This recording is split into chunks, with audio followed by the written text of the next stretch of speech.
Hello, this is Barani, and I'm here to show you, to instruct you on how to achieve good audio results when starting out doing Let's Plays. This is a guide targeted at beginners, but also meant... This is a guide targeted at beginners, but also meant to be somewhat advanced. So you'll see when we get to the points. First point is, what do you need hardware-wise? I would say you would need a good microphone, first of all. So a good thing to start out probably is the Blue Snowball, for example. That's one mic I know that doesn't cost a whole lot and produces good results. I know that because friends of mine are using it successfully and I approve of their audio quality.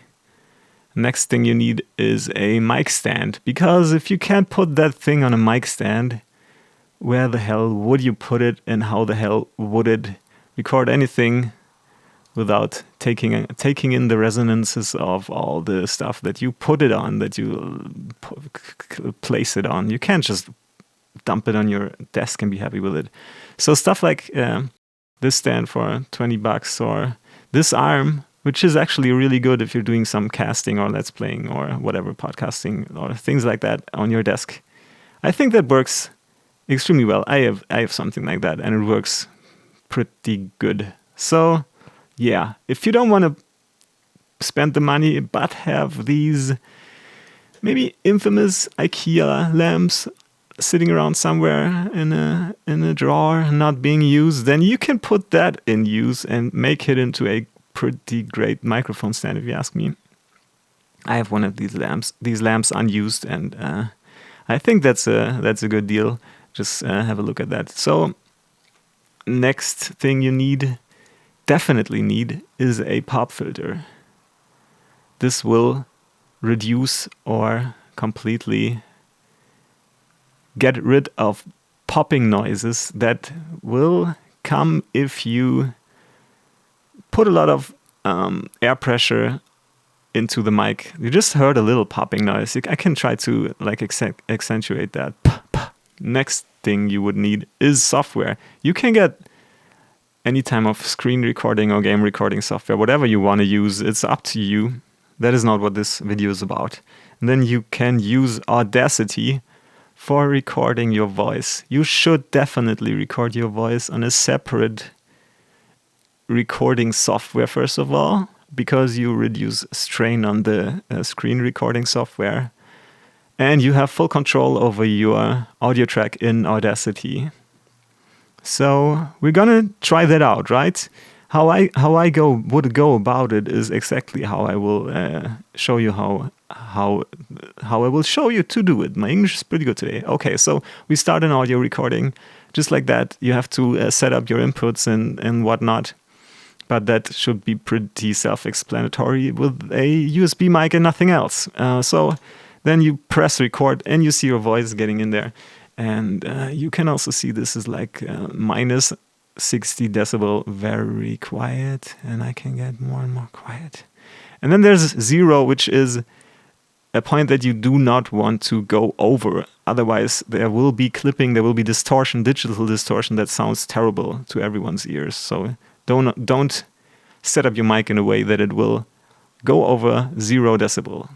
That's your absolute goal in digital audio hard disk recording. Okay, so then you start up your screen recorder. I have Fraps running here, and you start up your game. This is just for demonstrational purposes, Downwell. And you think, how am I gonna synchronize that later on? So what I do is I start the game. I go with my one hand to the keyboard and press the button for recording the game. And at the same time, like in the same instant, I make a snapping noise with my other hand in front of the microphone. So it goes something like that. And you saw the number going from yellow to red in the instant I snapped. Then you can go ahead and just play some if you wanna. Like jump into a well, down into a well, and play a little round. I'm not gonna do that extensively. Just to have something to show you here. in terms of audio editing later on. Yeah, and then you can do that and jump in enemies, and in the end you're happy, and then you can quit the game again. First of all, I would always stop recording before quitting. Who knows what your screen recorder is gonna do with the file else if you don't do that properly. And then you quit. You're sure you want to quit? Yes, you are. Get that shit off. And you stop this recording. Okay, so now you have a file that has a pretty big dynamic range. Okay, you can just probably select all with Control A. Yes, you can. And one thing that I would apply is an equalizer. How you want to equalize your voice is something you have to experiment on and very much dependent on the microphone and the place you record in. And you can find guides for that on the internet. But what I would definitely do is put a high pass filter on that. I think that's already like in here. And you take like a pretty steep slope and start the high cutoff frequency at 100 hertz. That will like cut off all of the boomy deep bass frequencies below 100 hertz. You don't need them in your voice, and it's like street noises or noises from your neighbors, stuff that the mic would pick up that is absolutely not really important for your voice's frequencies. You can do that. And next thing I would do is use a compressor. So go to the lower voice parts here and look at that meter. So where is like the middle of that signal in the lowest parts of that recording? It's definitely somewhere around here, around the 45 to 42 range. So you select everything, go into effects, compressor. Compressor is there to reduce your dynamic range, so it makes everything equally loud, your soft speaking and your loud speaking. And you go to that point like in the middle of your low signal, which is here. It should be higher if you use like a snowball. My mic has a very low output, so yeah, that's bad for example purposes, but who cares? Noise floor, wherever it is, just put it somewhere. My noise floor is really low also, so that makes the low output not that much of a problem. Ratio is how much you want to compress everything that is above 45 decibels. So if you have like big spikes to 0 decibel from minus 45 to 0, that would be 45 decibel divided by 3 is like, how much is that? Like 17, 18, something like that, right? So you would reduce your dynamic range over 45 decibels. You would reduce that. I'm bad at math, so forget what I just said. But like basically, that's what it is. You would reduce that by 3. And your attack time is how fast does the compressor kick in. You want that really fast as possible.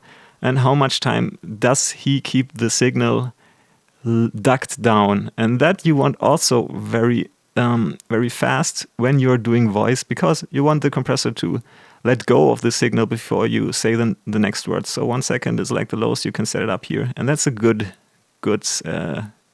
setting for that. So yeah, so basically, makeup gain for 0 decibel after compressing is good because it will normalize my signal, your signal, and put it up there to like 1 decibel, 0 decibel, which is always the goal you wanna have. So let's see how that works.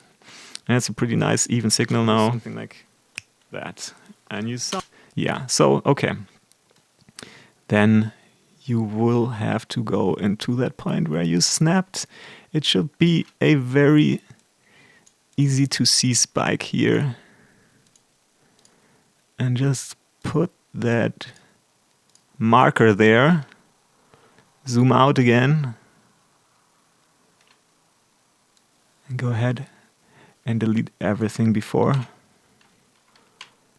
Select everything again and export that selected audio to wherever you want to have it, to wherever your screen recorder recorded your video, for example, which is for me video recordings. And then let's call it A. Let's not give it a name. A wave. Next thing you have to do is go into Premiere or any other video editor. Put your downwell video in there. And the audio. And then line it up. It should be lined up perfectly because... Also, why is this stopping? I don't get it. Put your video in there, put your audio in there. It is lined up because the instant you started that video recording, you snapped and you cut off everything before that snap in the audio. So it should be perfectly lined up. And if it's not perfectly lined up, you will find out, and you can like make that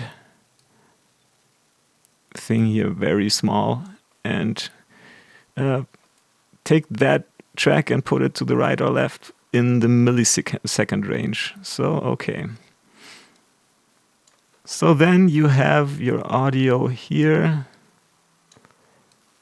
game audio, and also voice audio down here. That. And you saw the number going from yellow to red in the instant I snapped. Then you can go ahead and just play some if you want to. Yeah, so what you have to do now is you have to adjust the game audio to your voice volume. You do not want the game to mask your voice's volume. You should be heard clearly over the game audio. So the game gets pretty loud here. Let's have a listen. Something to show you here. That's too loud. So let's pump it down for like 5 decibels and let's see again. Something to show you here. Still a little too loud. Let's pump it down to -10 maybe. Something to show you here. I don't remember correctly, but I think something like 4 or 5 decibels reduction is always a halvening of the loudness. So you make it half as loud by reducing it for like 4 or 5 decibel. It's a logarithmic scale, I think. I'm not good at math, so yeah, so don't quote me on that. Something to show you here. In terms of audio editing later on. Yeah, and then you can do that and jump in enemies. And in the end you're happy, and then you can quit the game again. First of all, I would always stop recording. Yeah, that's basically it. You set an in point, you set an out point, and export that shit, and you're good. I would say that is how you produce clean sounding and well understandable Let's Play audio tracks. So thanks for watching this, and yeah, if you want something that is a little more intermediate, like advanced stuff, just write in the comments. Thank you very much for your time, and bye-bye.